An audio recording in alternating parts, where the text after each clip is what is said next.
Hello and welcome to Tuesday's edition of Cracking the Cryptic on a day where it is it's perfectly foul is the best way to describe the weather today. Just south of London, we had sort of a beautiful heat wave last week, but it's more than turned autumnal. It's biblical out there.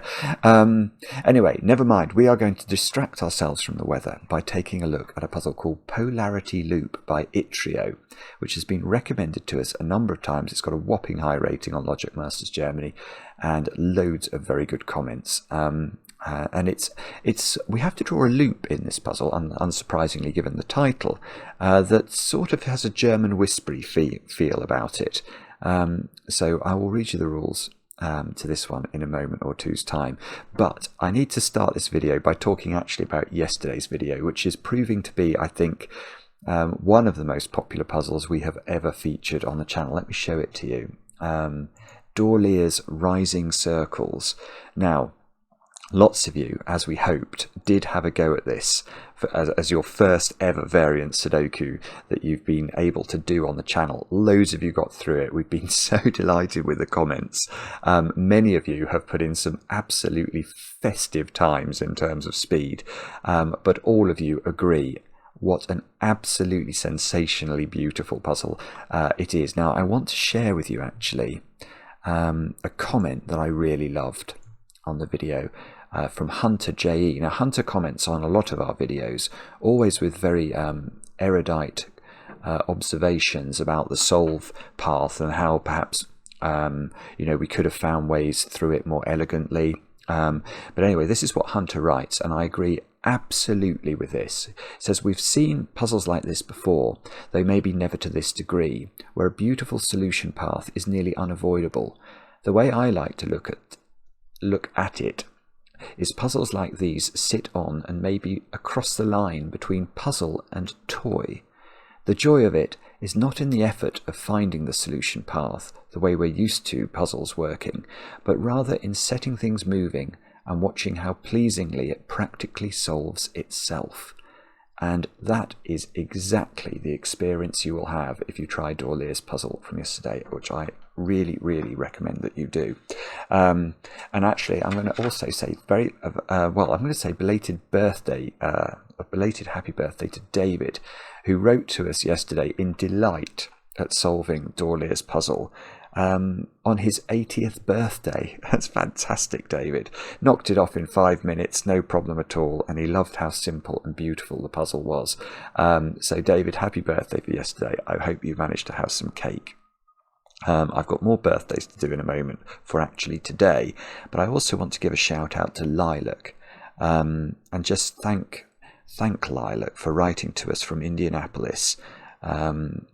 You were kind enough basically to tell us that our videos have improved your quality of life, as they've proved very good at combating anxiety and insomnia. My sister has always claimed that I have an unparalleled ability basically to put people to sleep. So anyway, but you meant it kindly, which is quite different. And I will tell you actually, Lilac, that I have a friend who is a reasonably eminent psychiatrist, and he does recommend our videos, believe it or not, clinically to his patients as a way of dealing with stress. I think, and I find it myself, I get lost in the puzzle when I'm solving it, or even when I'm watching one of Mark's videos. There is a catharsis that comes over one, and it is distracting from real life in a positive way. And yeah, we can get lost in the logic, and it's not a bad place to get lost.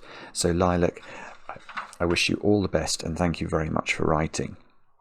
Now, happy birthdays, Brian over there in Milwaukee from Yana. She is so impressed with how smart you are, Brian.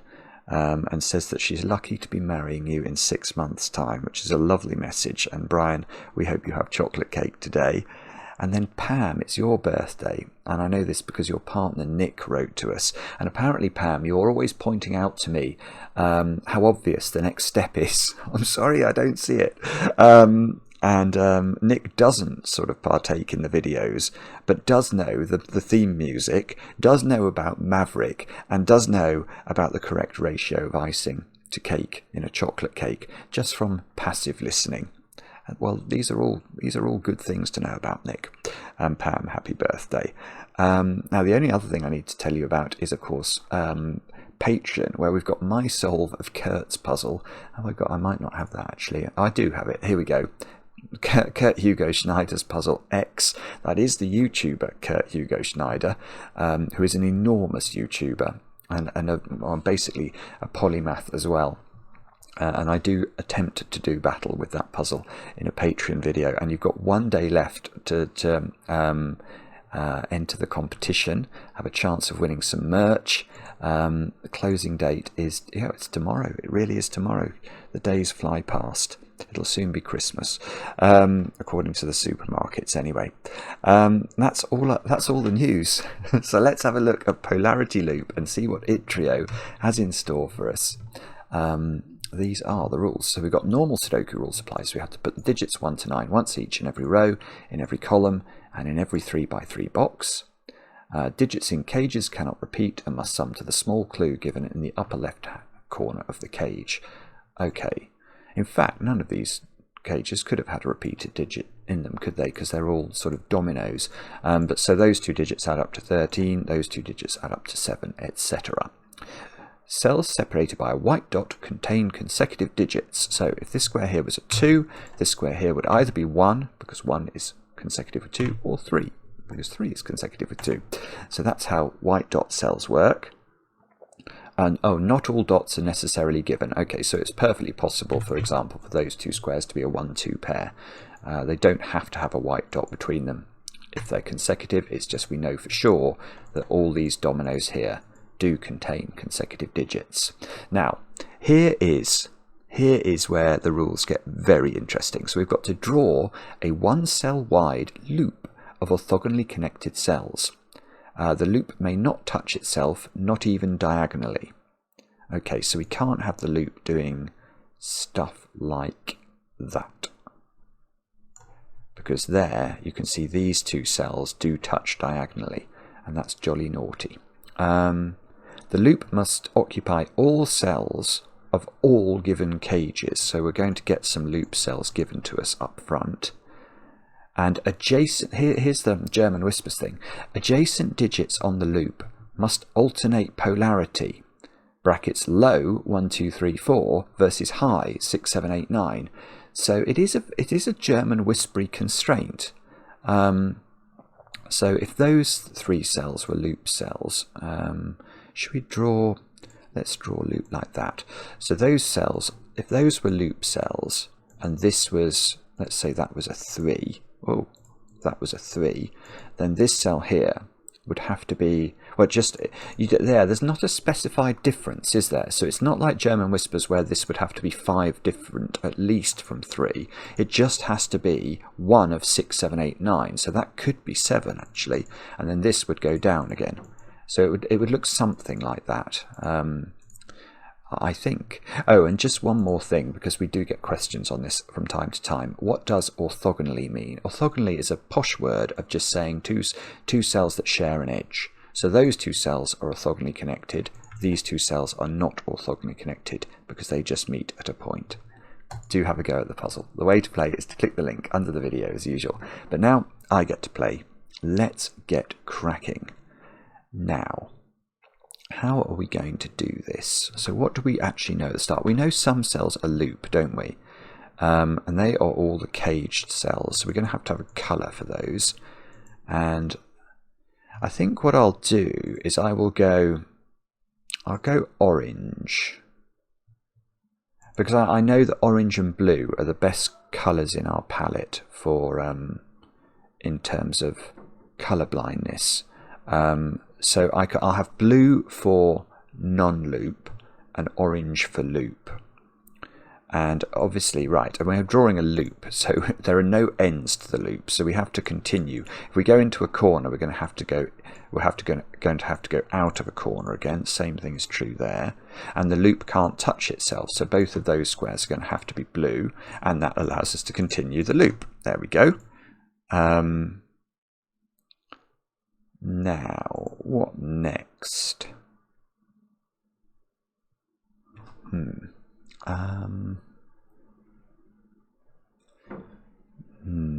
Okay, right.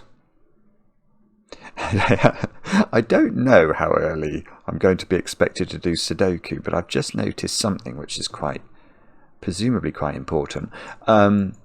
These two cells are from opposing polarities. So one of these has to be low, and one of these has to be from 6, 7, 8 and 9 in a 7 cage. So this must be a 1-6 pair, I think. And the same thing is true here. In order to get to 13, if one of the digits has to be from the set 1, 2, 3 and 4, we're going to have to make that 4, 9. And, yeah, okay, so now I see we've only got 7 cages and 13 cages in the puzzle. So we are being right. So where do 1 and 6 go in this box? They can only go in 4 places. No, not quite the same in box 1.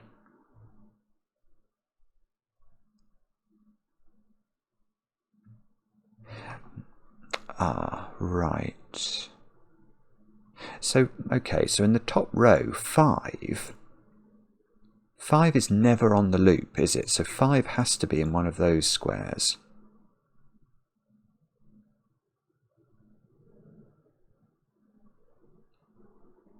I'm not quite seeing this actually at the moment. What am I missing? I can see, I don't know how to use it, but I can see that there's a sort of bishop's colour thing going on in the puzzle, in the sense that if we look at this square in the corner, if that was a 1, so it's of low polarity, and imagine that the whole grid was checkerboard coloured, like a chessboard, then you could only have the digits that are low polarity on the loop in cells of the same bishop's colour. So, you know, these cells would all, if they were loop, they would have to be in one of those cells. Because you can see that because the loop is moving orthogonally from cell to cell, in order to get from here to here, you can never go directly. You always have to take another cell in the middle. So these, yeah, okay, so there are nine cells in a Sudoku row. So those cells are all going to be the same bishop's colour, which means these all have the same polarity. Right, okay, so now I do know something. That cell is not on the loop. Because imagine that cell was on the loop for a moment. Then these have the same polarity as these. That's all 4 of a particular, that's all of 1, 2, 3, 4, or 6, 7, 8, 9. If you had that on the loop as well, it would have to be a repeated 6, 7, 8, 9, or 1, 2, 3, 4. It would already have appeared in those. So that cannot be loop and has to be blue.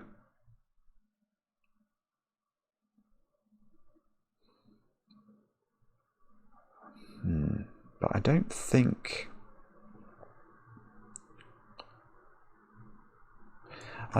we know.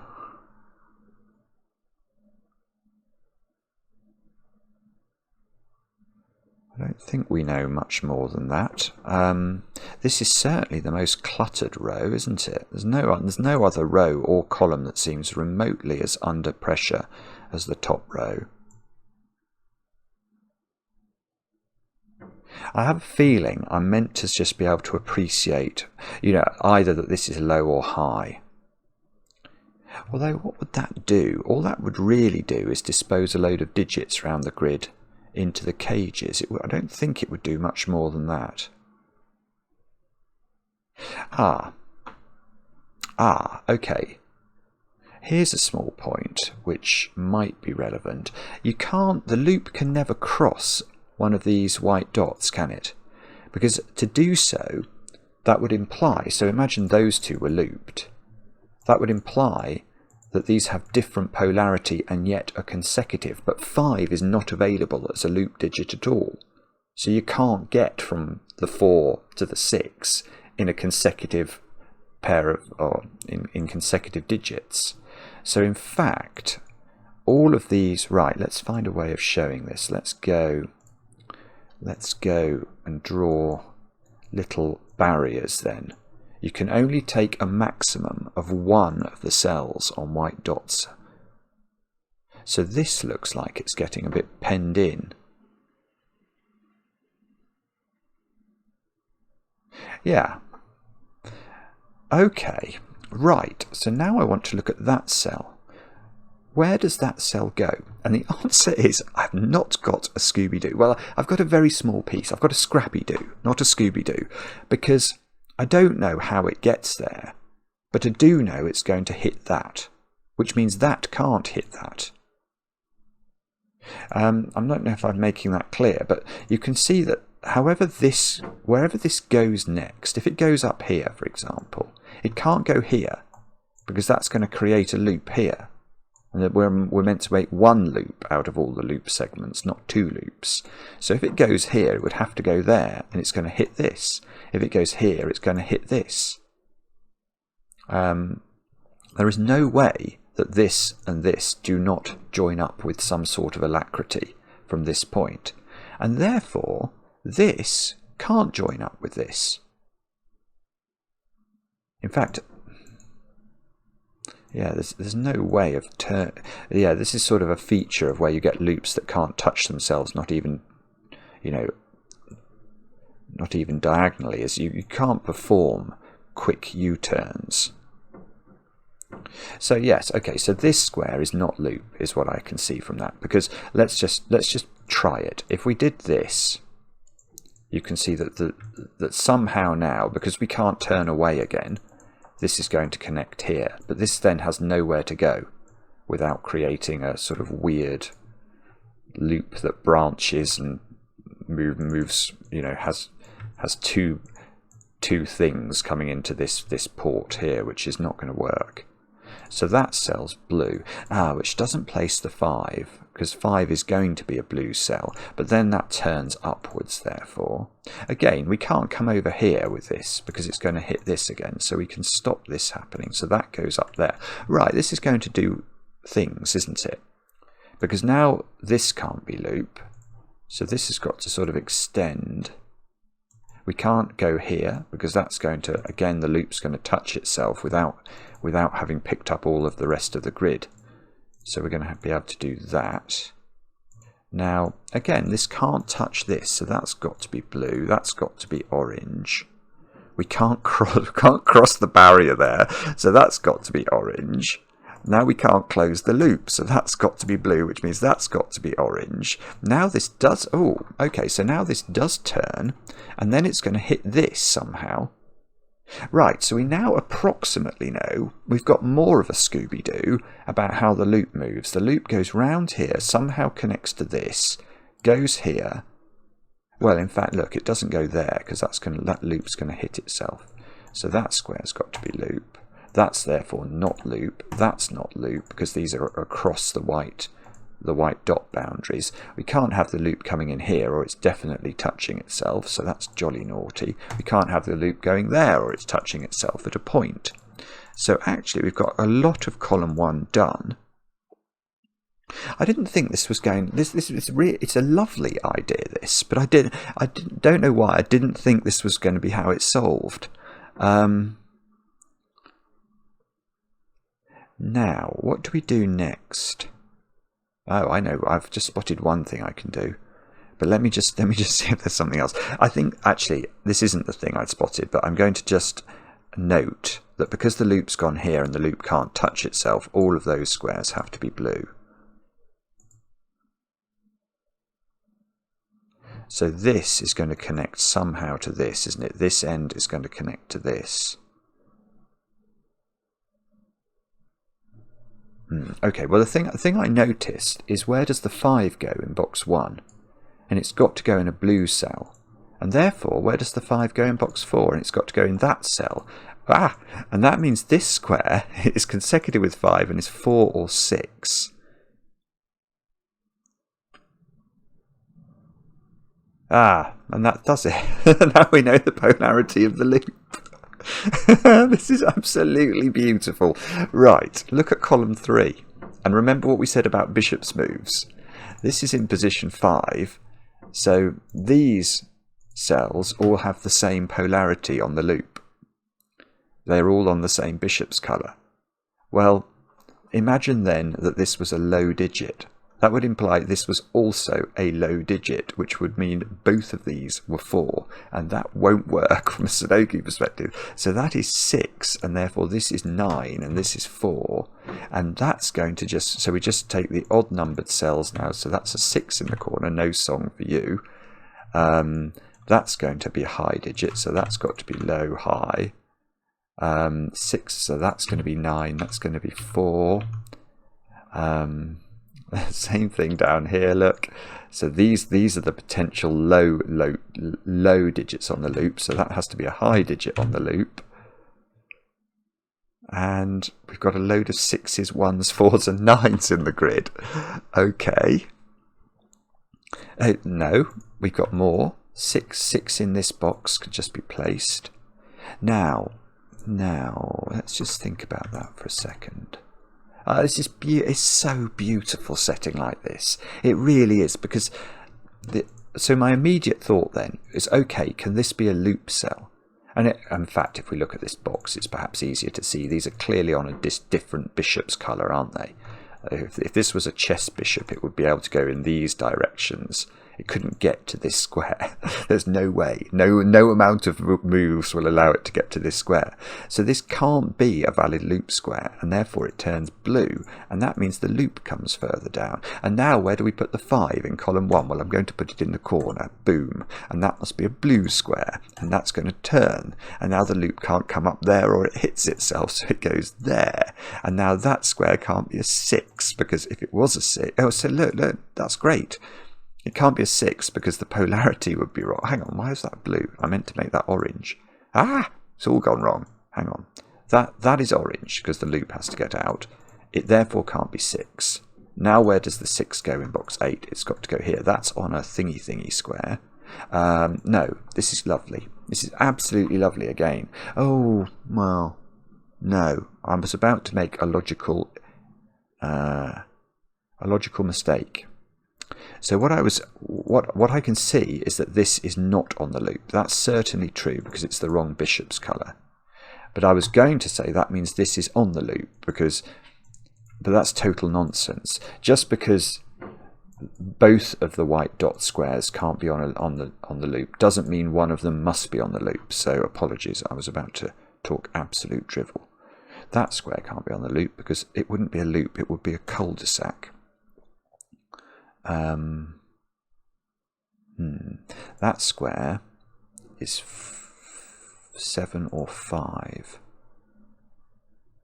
Well, we know a little bit about 5s. Oh dear, I think we're about to get stuck. What can we do? Let's double click 6s. Can we do more with 6s? We can do a little bit. Yes, we can. Where does 6 go in box 3? It can't go here on the loop, it would have the wrong polarity. So it must go there by Sudoku. And then now it's got the wrong polarity again. So it can't be on the loop. Oh, it's just beautiful. That creates a corner of the loop, which means this can't be a 5.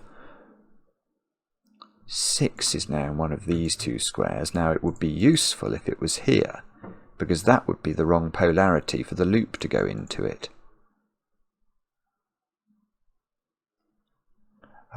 6 in the middle box is in one of those squares. If that was a 6, this would be a 7. That doesn't work. Just straightforwardly doesn't work. If you put 6 there, this has to be consecutive, which means it's 5 or 7. If it's 7, the polarity stays the same from cell to cell, so that doesn't work. So the 6 goes down here, which means that is the 6, which means that is not on the loop, which means the loop turns. Now, if we can't go there because we can't cross the loop and we're going to create all sorts of trouble at the top of the grid, so we've got to come down. That square's therefore not loop.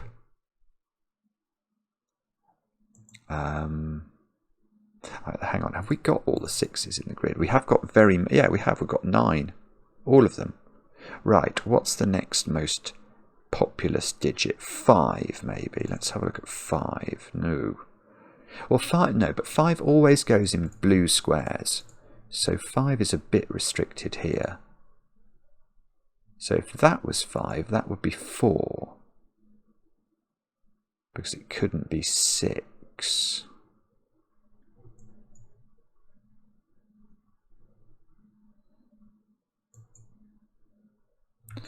Five is in one of those squares. So if that's 5, that would have to be 4, but that works across that boundary.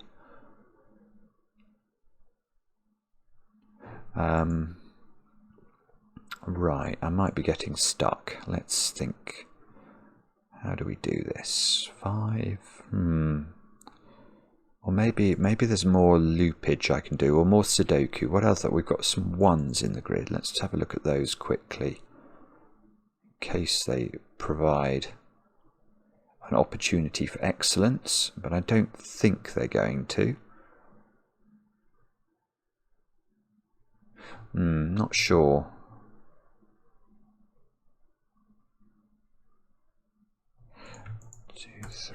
Those are all the low digits, aren't they? Yeah, okay, well that does do something. Where do you put 1 in column 1? Because the low digits are going to be in those squares. So in fact, let's label them up. That's not a 1, that's not a 1, and that's not a 1, so that is a 1. Which means 1 is in one of these 2 squares. I fear that's not going to do. Well, no, okay, 1 in box 7. Oh, no, that is good. 1 in box 7 is great, because that knocks 1 out of those 2 squares and seems to put 1 into that square, which means 1 is now one of these 2 squares, and we know it can't be on the loop there, because it should have high polarity. So the 1 gets placed, the 1, oh, nearly. Ah, you rotten thing. Have we got 7 1s? We do. Okay, so we've got 7 1s, and we've got a sort of X-wing of 1s left that's not going to be resolved by the 1 logic themselves. It could have been resolved by this if that had been the wrong polarity, but actually a 1 there would have the correct polarity. So we can't use that. Oh, but that was at least quite exciting. That's not 4. We do more with. I don't think we know. We have got 2 4s in the grid.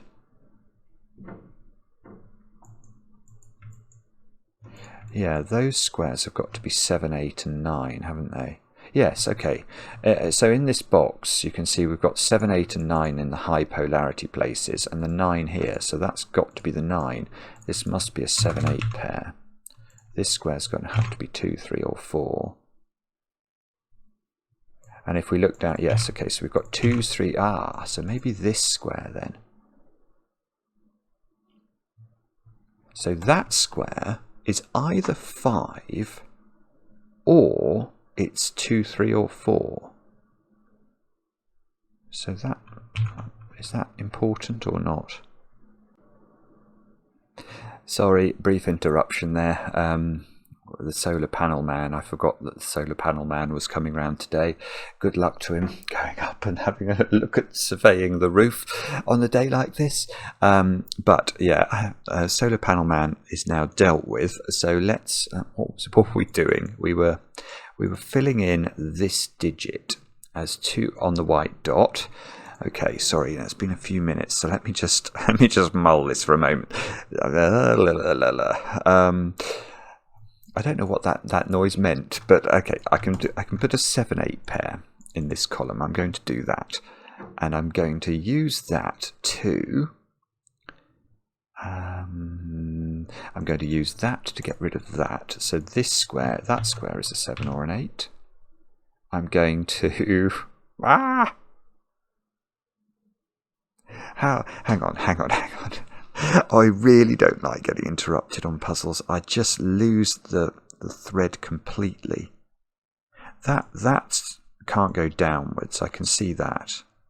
I'm not sure why I didn't spot that before, but clearly that can't go down there because then it would touch itself as the loop turned. So that's got to be a blue square. Now that means that and that are both off bounds or out of bounds for the loop. The loop goes here. So the next digit on the loop, which is here or here, is a high digit.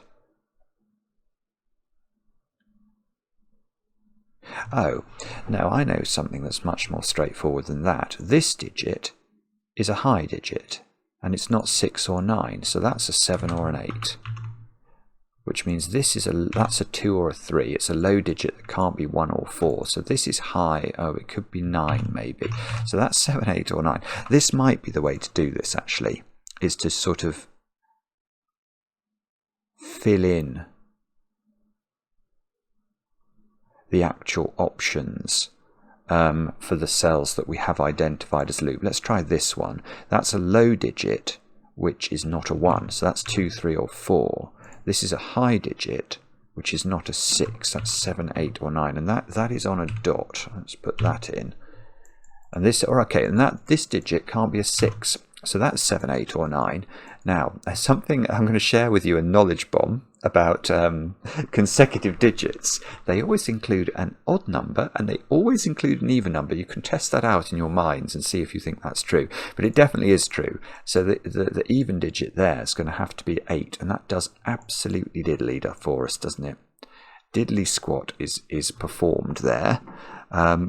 Okay, right, we've got some more loop here though. That square is a 1, 2 or a 3, I think. It's not a 4, seems to be able to be 1, unfortunately. That square is the same, that's 1. No, this square's better. That does see 1 and 4, so that's just 2 or 3. And this square is just 7 or 8, and now I've noticed I've got a 7, 8 pair in this row. So everything else in this row is low or 5. Right, so these squares, that one doesn't seem to be able to be 5. I've got a 5 up here. Why is that? Oh yeah, that's where the 5 goes in row 1. Okay, so that isn't 5. So that's just 2, 3 or 4 actually. I thought I was going to get something. Why can't that be a 4? That would give me a 2, 3 pair. Don't know. Alright, so that's 2, 3, 4 or 5. That one's not 4. That one does see 4. And that one sees 4. So that's 2, 3 or 5. Or 1 maybe. Can this be 1? No, it can't be 1. That's... Okay. Oh, so is it... Oh, sorry. Right, so the simple way of seeing all this would be to say 4 in this box goes in one of those squares, look. And then we can just write 4 in to box 2. And that's doing some eliminations in box 5. This square is white dotted. And therefore, and this can't be a 6. Right.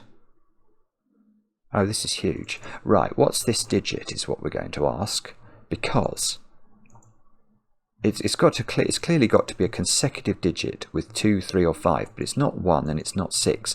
Now, in theory, therefore, you might say 2, 3, 4 and 5, but it's not 5, because if this is 5, what does this have to be? It has to be 4, which it can't be.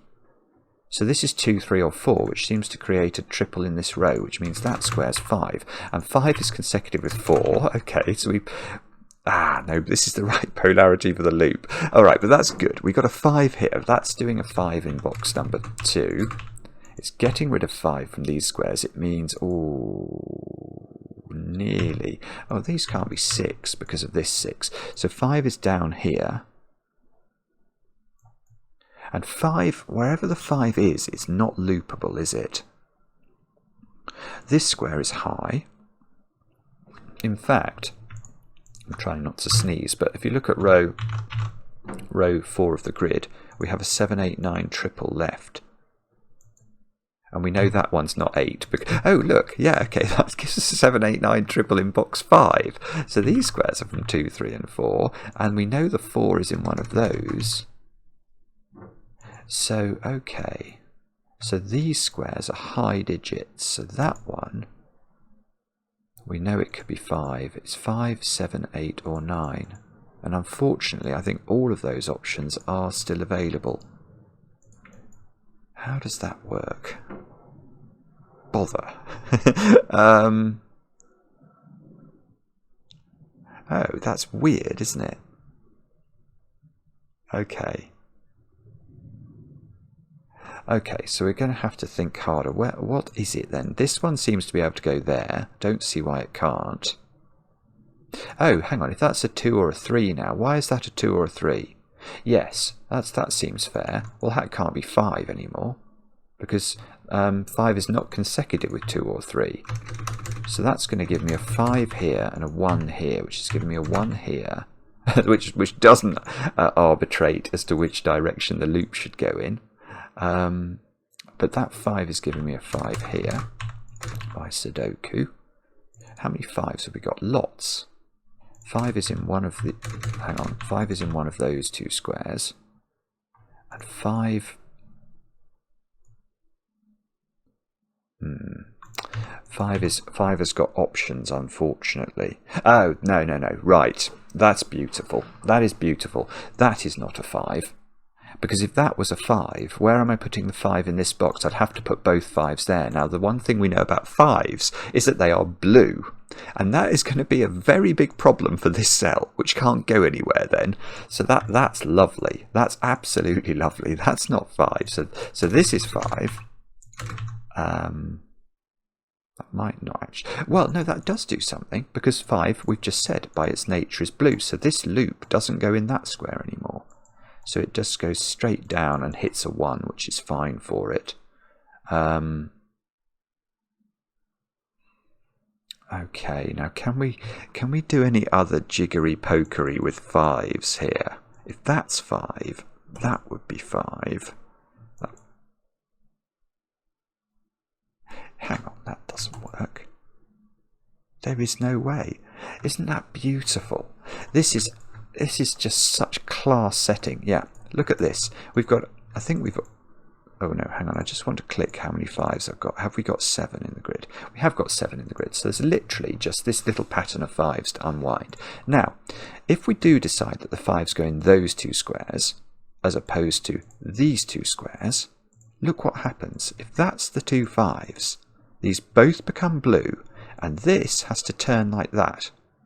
And that doesn't work, because the loop will touch itself. So we actually know, albeit it's not immediately apparent unless you're looking for such trickery, that must be the arrangement of 5. So that now seems to have become a 7, which is perfect, thank goodness, because the loop can therefore go through the little alleyway we've created for it. That has to turn. These, no. Well, that square's certainly blue. We don't know about this one. The loop could still do that, couldn't it? But we now know this is low, and it's 4. It sees 1, 2, and 3. So that's 4. That doesn't do anything. 4 is in one of these two squares by our old friend, our slippery friend, Sudoku. And, okay. Oh, yeah. Look at that little naughty cell. That sees 6, 7, the 8 on this dot, and 9. So that cannot be high. In which case it cannot be loop, because we need a high cell to connect the loop. So the loop must go there. All of these turn blue. This square is high, and oh look, this is all done now. That's 8, that's 7, that's 9. That's 8. We know there's an 8 on this dot, so that's 8. 8 in this box is suddenly finished. This must be a 2, 3 pair. That's going to do nothing. That's a 7 or a 9. Oh, I've got a 2, 3 pair here, so that's 4. So this must be 2 or 3. This must be a 7, 8, 9 triple. So what's this going on? Oh, I see that's a 2 or a 3 in the top row. We've got loads of 2s and 3s. But something's got to resolve those. Perhaps it'll be where the loop closes over this side. Yeah, maybe that square. That square's got to be low. No, don't like it. No, well, okay, that does give me a 2-3 pair. Which gives me a 2-3 pair in the row, which means these two squares are 4 and 9, which means I can place them. So that's 9, that's 4. So that's 4. Oh, look, that's 4 by Sudoku, and it's on a dot. So it not only places this digit as the 4, it places that digit as the 3, and I bet you that is going to go through the rest of the puzzle. Well, maybe that's not right, actually. Oh, the 7 down here is doing some work. Yeah, this all seems to be resolving, which is very welcome. Come on, keep going now. We've got, that's a 7 or an 8. Doesn't seem to be resolved. Okay, what about this row then? 3 and, oh, well, where does the 9 go in row 5? That's a sensible question.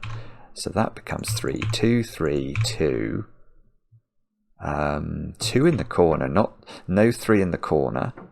We get a 7 or an 8 here. Oh, we don't. No, we don't. We get a 7, 8, 7, 8, 7.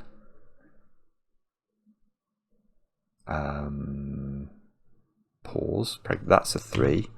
That's a 2, 3. I don't know how these 2s and 3s are getting resolved. What's going on? Ah, that's 8. Ah! That's a total disaster. No, this 7 does make that an 8. That's a 7.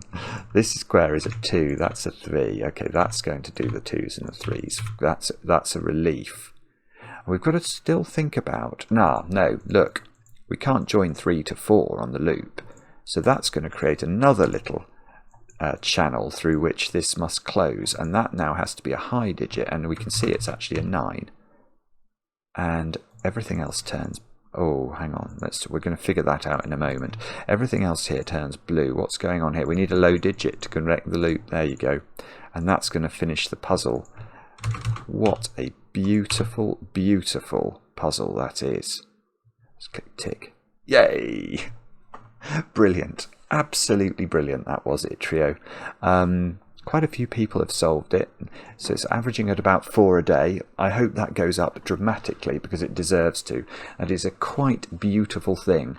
Not the hardest puzzle we've ever solved, for sure, but a very fitting puzzle to follow up on yesterday's sort of beautiful, simple puzzle. This was a beautiful, slightly more complicated puzzle, but still, I think, maybe not approachable. I mean, you have to think about bishop's moves and things, which is a thing you'll think about the more experienced you get with puzzles.